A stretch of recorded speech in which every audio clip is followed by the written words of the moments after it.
The desert sands of Egypt hold secrets. Millennia drift by like dust on the wind. Beneath the scorching sun, history sleeps. It dreams of a time when mighty pyramids scraped the heavens. In this land of ancient wonders, our tale unfolds.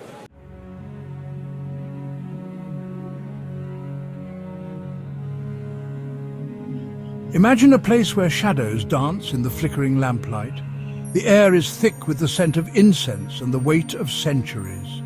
This is the Temple of Osiris, a place of profound spiritual significance. Its massive stone walls are adorned with intricate carvings. They depict the stories of the gods and the journey of the soul into the afterlife.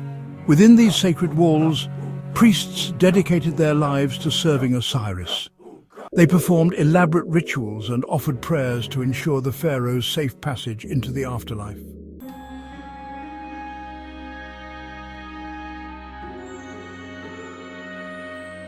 Akh Men Ra. The very name commanded respect, tinged with a hint of fear. He was the high priest of the Temple of Osiris, a man of immense knowledge and unwavering ambition. His eyes, as dark and fathomless as the Nile at midnight, held a spark of insatiable hunger. I sought knowledge that lay hidden from ordinary men, the secrets of life and death, power over the very fabric of existence. He immersed himself in the rituals and incantations, believing that true power lay not in serving the gods, but in mastering the forces that governed them.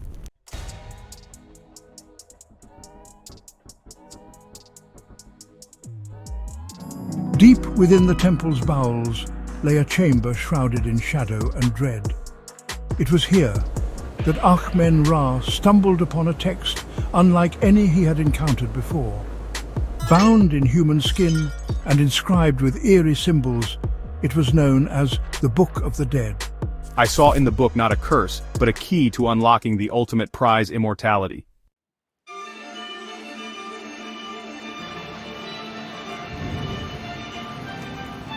The consequences of my actions were swift and merciless. The gods, angered by my hubris, decided upon a punishment that would serve as a warning for all eternity. The very forces I sought to control turned against me, twisting my ambition into a prison from which there would be no escape. The earth trembled and the skies above the temple crackled with otherworldly energy. The gods had spoken. They sealed me within a sarcophagus of impenetrable stone, my cries for mercy swallowed by the unyielding walls.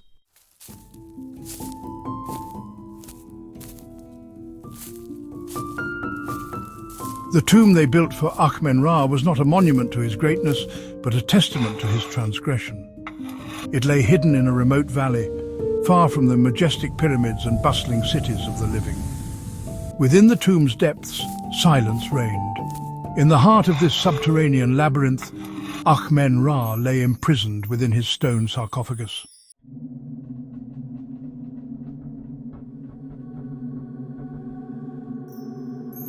The walls of the tomb bore a chilling testament to Akh Men Ra's hubris. Master craftsmen, their hands guided by the gods, carved intricate hieroglyphs into the stone. These were not tales of glory, but pronouncements of doom. Each symbol sang of the priest's transgression, a silent chorus of condemnation echoing through the ages. The warnings, imbued with divine power, pulsed with an unseen energy.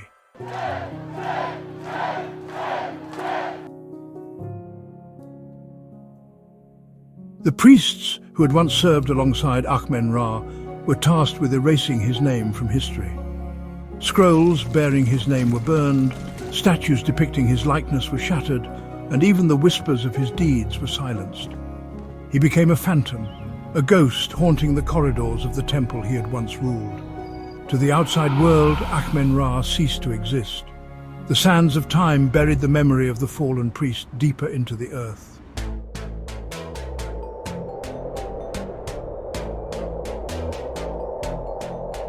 The world forgot Akh Men Ra. The desert wind howled his name, but there were no ears to hear it. The sun beat down upon his tomb, but its heat could not penetrate the cold, oppressive darkness within. Time, the great leveler, marched onward, blurring the lines between history and legend. The tale of Akh Men Ra became a mere footnote in ancient texts, relegated to the realm of myth and superstition.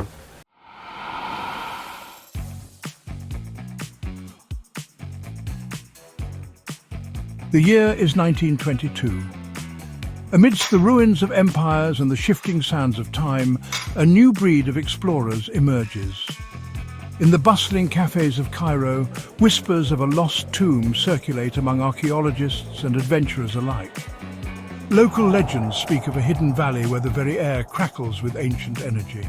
Among those captivated by these rumours is Dr. Jonathan Crawford, a renowned Egyptologist with a passion for the arcane. Crawford, haunted by a recurring dream of a forgotten priest and a tomb filled with shadows, becomes convinced that the whispers are more than mere superstition.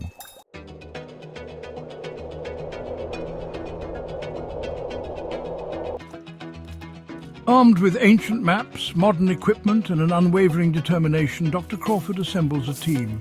There's Richard Barnes, a seasoned explorer with a thirst for adventure. And then there's me, Elizabeth Wilson, a brilliant linguist and expert in deciphering ancient languages. The team sets off into the unforgiving embrace of the Sahara Desert, their caravan a tiny speck against the vast expanse of sand and sky. The allure of the unknown, the promise of uncovering a lost chapter of history, spurs them onward.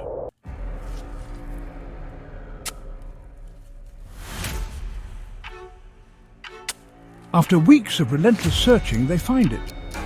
Half buried by the shifting sands of time, the entrance to the tomb stands revealed.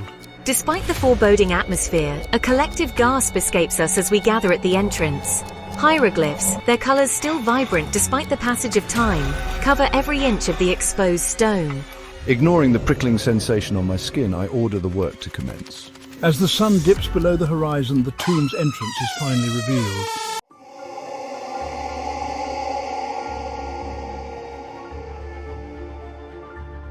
The tomb's entrance opens into a narrow passage, descending into the earth's embrace. Torches flicker, casting dancing shadows on the walls, illuminating scenes of a forgotten world. The passage opens into a vast chamber, its ceiling lost in darkness. In the center of the chamber, resting atop a raised platform, lies a sarcophagus. We gather around the sarcophagus, our faces a mixture of awe and apprehension. This is the moment Dr. Crawford has been waiting for, the culmination of years of research and a lifetime of fascination with the ancient world.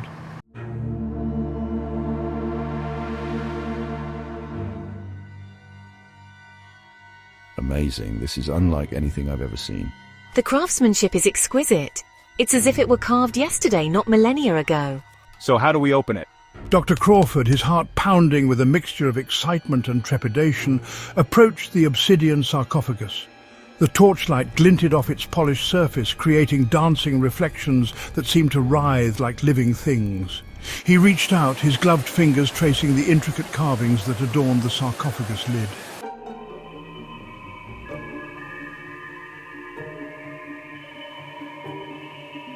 The team spent hours examining the sarcophagus, searching for a hidden mechanism, a clue, anything that would allow them to breach its impenetrable seal. The air grew thick with frustration and a growing sense of unease. The shadows cast by their torches seemed to lengthen and twist, taking on menacing forms that danced at the edge of their vision. Whispers seemed to emanate from the very walls themselves, whispers in a language long dead, yet somehow disturbingly familiar. The silence, once heavy with anticipation, now pressed down upon them with the weight of 1,000 unspoken curses. Even Richard, normally unflappable in the face of danger, felt a shiver run down his spine. He couldn't shake the feeling that they were being watched, judged by unseen eyes that gleamed with ancient malice from the darkness. There has to be a way. There's always a way. Dr. Crawford muttered, his brow furrowed in concentration. He ran his fingers over the smooth obsidian surface, searching for any irregularity, any sign of weakness. But doubt gnawed at the edges of his resolve. What if there wasn't a way? What if the sarcophagus was meant to remain sealed for all eternity?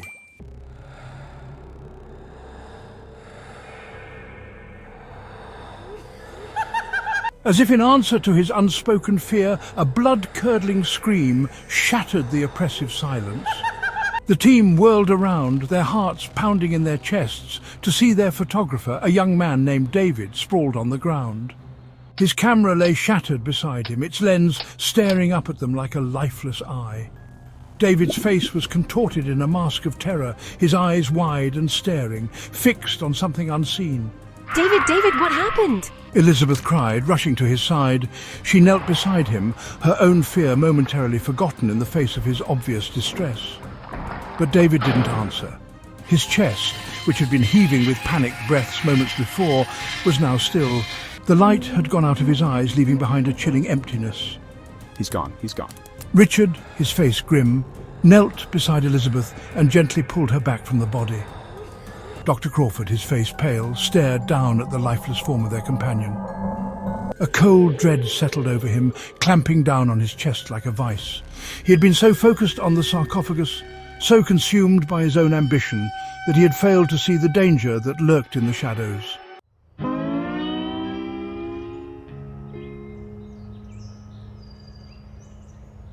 The team, shaken to their core by David's sudden and inexplicable death, gathered around his body.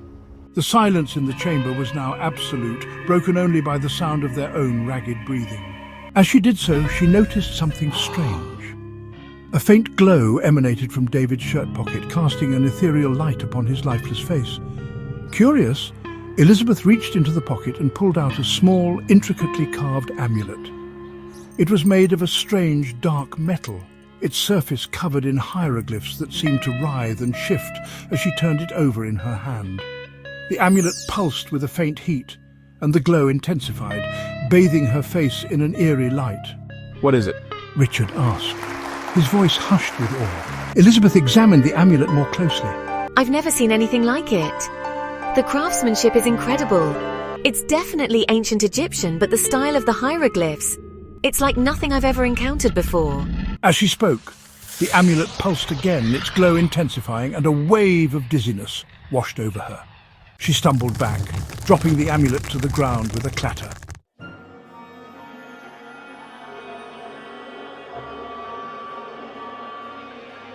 The team watched in stunned silence as the amulet, now lying on the ground near David's outstretched hand, pulsed with an otherworldly light.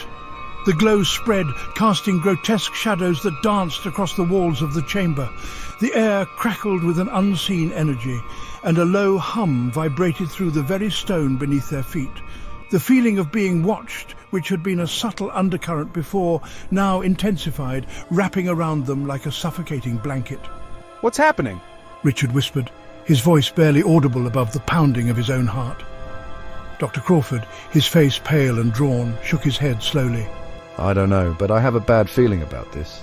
As if in answer to his words, the hieroglyphs carved into the walls of the chamber began to glow, their ancient light pulsing in sync with the amulet on the ground.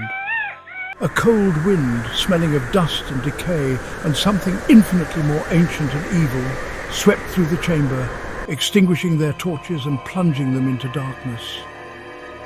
Panic surged through the team, their fear amplified by the darkness and the oppressive silence that descended upon them once more. They were trapped, alone in the belly of the earth with something ancient and malevolent. And as the shadows danced around them, whispering their secrets to the dead, they knew with a certainty that chilled them to the bone that they had made a terrible, irreversible mistake.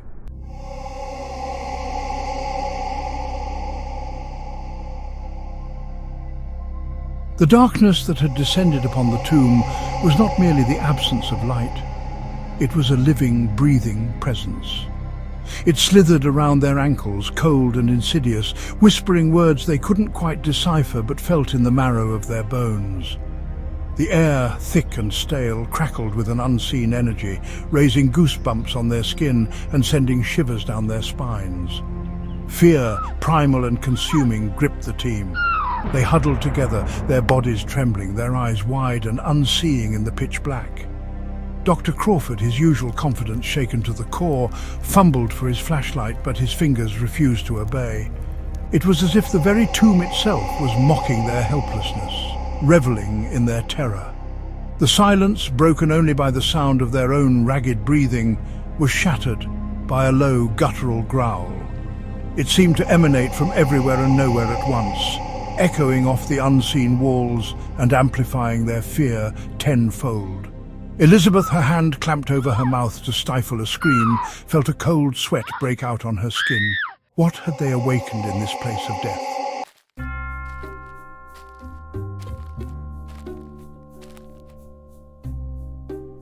The hours that followed were a blur of terror and confusion. The team, trapped in the suffocating darkness, stumbled blindly through the tomb, desperate to find a way out of the nightmare that had engulfed them. But the passageways, once familiar, now seemed to shift and change, leading them in circles, tormenting them with their proximity to freedom. And then came the nightmares, vivid, horrifying dreams that plagued our fitful sleep. I dreamt of being chased through a labyrinth of shadows by a creature with glowing red eyes and a hunger that knew no bounds. I found myself trapped in a collapsing sarcophagus, my screams for help swallowed by the unyielding stone. But the true horror began when they woke. Wounds, deep scratches that oozed a foul-smelling pus appeared on their bodies overnight. I woke to find my arm crisscrossed with deep gashes as if I had been raked by claws. I discovered a series of bite marks on my leg, the flesh around the wounds an angry red. Fear gave way to a chilling realization. The curse of Akh Men Ra was not confined to the tomb. It had followed them home.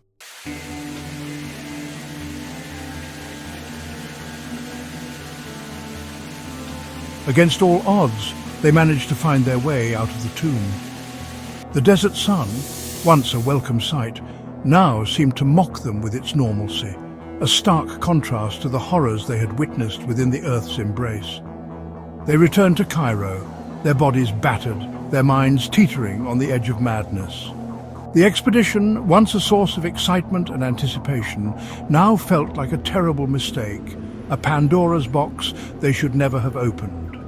But the curse of Akh Men Ra was not so easily left behind. My dreams were haunted by images of the glowing amulet and the creature with the burning red eyes. I threw myself into my research, desperate to find a way to break the curse before it consumed us all.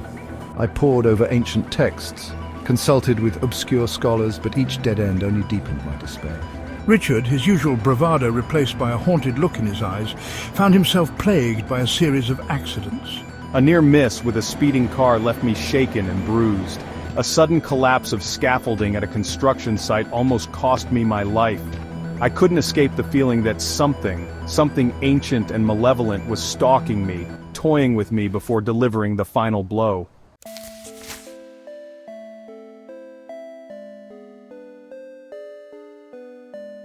One night, as Dr. Crawford sat alone in his study, surrounded by stacks of books and the weight of his own failure, a strange sense of calm washed over him.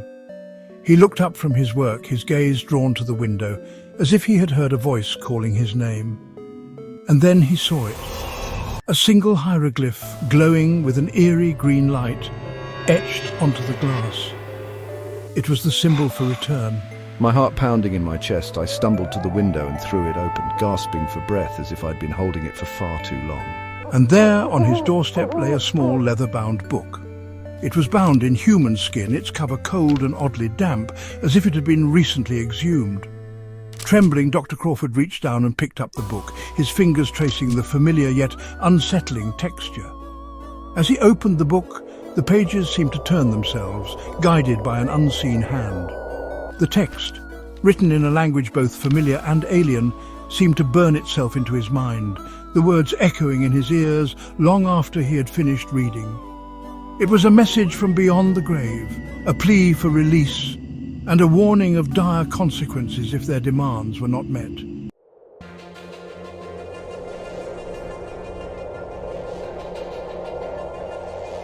The message was clear. Akh Men Ra, his spirit bound to the amulet Elizabeth had taken from the tomb, demanded its return.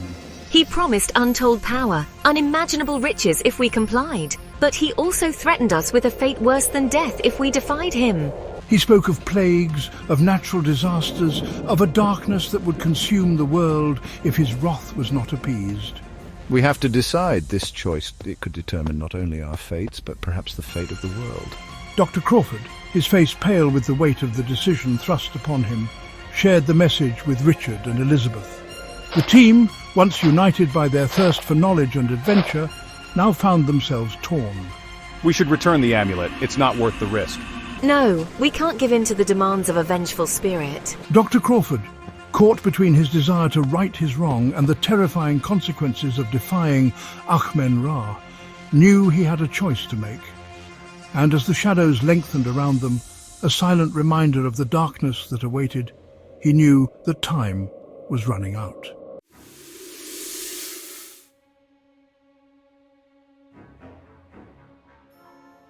The decision was made.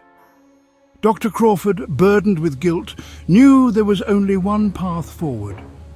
He would return to the tomb and confront the malevolent force he had unleashed. We can't let this evil fester. We have to face it. Despite the risks, he knew some sins couldn't be left in the shadows. Richard stood by his side, grim determination on his face. No matter what, I'm with you. We started this together, we'll finish it together.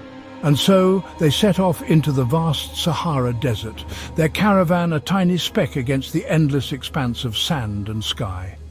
But it was the darkness within the tomb that truly chilled them to the bone.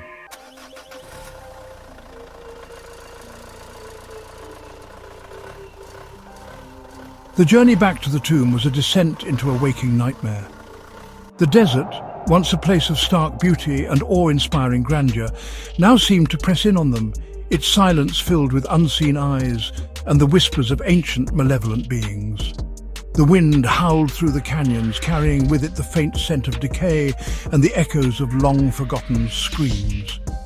They rode in tense silence, their faces hidden behind scarves and hats, their eyes constantly scanning the horizon, as if expecting some monstrous creature to rise from the shifting sands at any moment.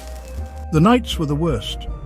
As the stars wheeled overhead, casting an eerie glow upon the dunes, the nightmares returned with a vengeance, their grip on their sanity tightening with each passing hour. Even the Bedouin guides, their faces weathered by years of battling the harsh desert elements, seemed uneasy. They rode with their rifles close at hand, their eyes darting nervously at the slightest sound, their usual chatter replaced by muttered prayers and superstitious charms. The desert, they whispered, was a place of spirits, both benevolent and malevolent, and they had angered something ancient and powerful within its depths. The entrance to the tomb seemed more menacing in their absence. The gaping maw in the earth pulsated with malevolent energy. The hieroglyphs, they looked different now, almost sinister. The hieroglyphs now appeared sinister, twisting before their eyes. As they descended into the tomb, a sense of foreboding settled over them. Do you feel that? The air, it's so thick. Yeah, and it smells like decay, something ancient. The silence was absolute, broken only by their breathing and footsteps. And then, from the darkness, a figure emerged. Tall and imposing, it stood silhouetted against the faint light. In its hand, it held a staff topped with a carved obsidian head. It was the guardian of the tomb, a being of pure darkness and malice.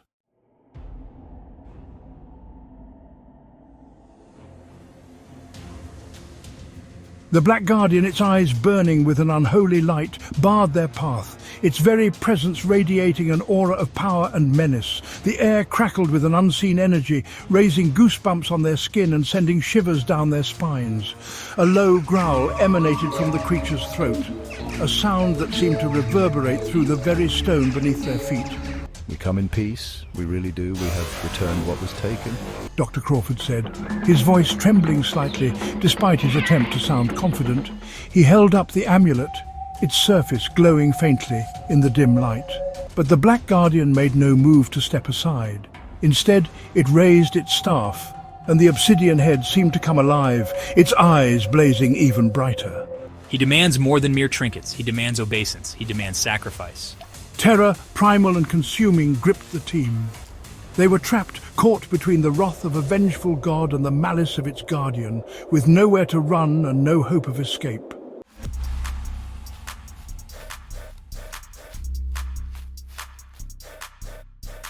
Panic seized Elizabeth. The Black Guardian radiated an aura of invincible menace. Its staff, tipped with that malevolent obsidian head, seemed to hum with dark energy. They were hopelessly outmatched. Maybe we can shoot our way out. Richard, ever the pragmatist even in the face of supernatural horror, drew his pistol. His voice was tight with tension. No, violence will only anger it further. Dr. Crawford, his eyes fixed on the impassive figure of the Black Guardian, shook his head slowly. He knew with a sinking heart that Akh Men Ra's price would be steep, perhaps steeper than any of them were prepared to pay. Suddenly the Black Guardian lunged, its staff a blur as it aimed for Richard's chest. Elizabeth, reacting instinctively, threw herself in front of the blow. There was a blinding flash of light, a gut-wrenching thud, and then silence. Richard looked on in horror, his heart stopping in his chest. It was Elizabeth who lay crumpled on the ground, the obsidian head inches from her face.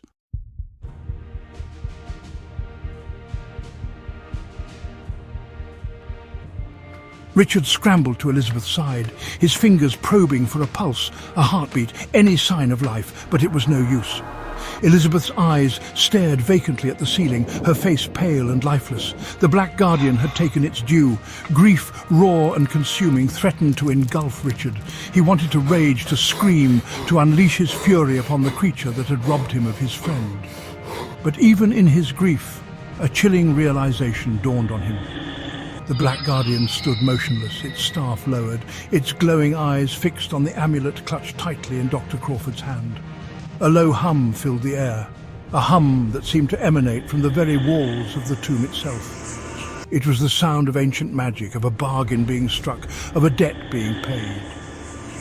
Dr. Crawford, his face a mask of grief and determination, seemed to have aged a decade in the space of a few heartbeats. He understood. He had bought their freedom, but at a terrible cost. With trembling hands, he placed the amulet on the ground and pushed it towards the Black Guardian. It is done. Let us leave this place.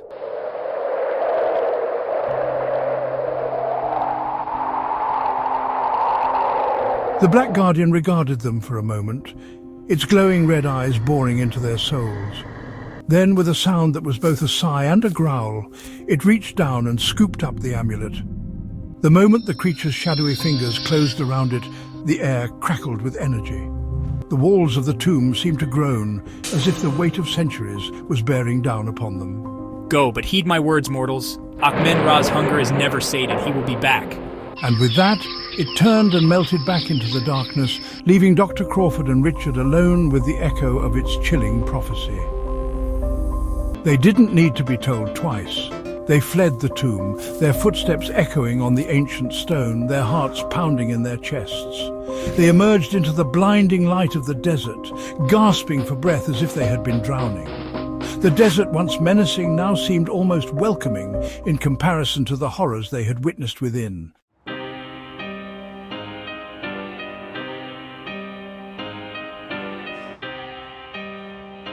Dr. Crawford and Richard returned to London, forever marked by their experience. They carried with them the weight of Elizabeth's sacrifice, the chilling memory of the Black Guardian's prophecy, and the knowledge that some things are best left buried in the sands of time. The expedition, once a source of excitement and academic ambition, now haunted their dreams, a constant reminder of the price of hubris and the enduring power of ancient curses. The world moved on, oblivious to the battle that had been fought and the sacrifices that had been made in the heart of the Egyptian desert.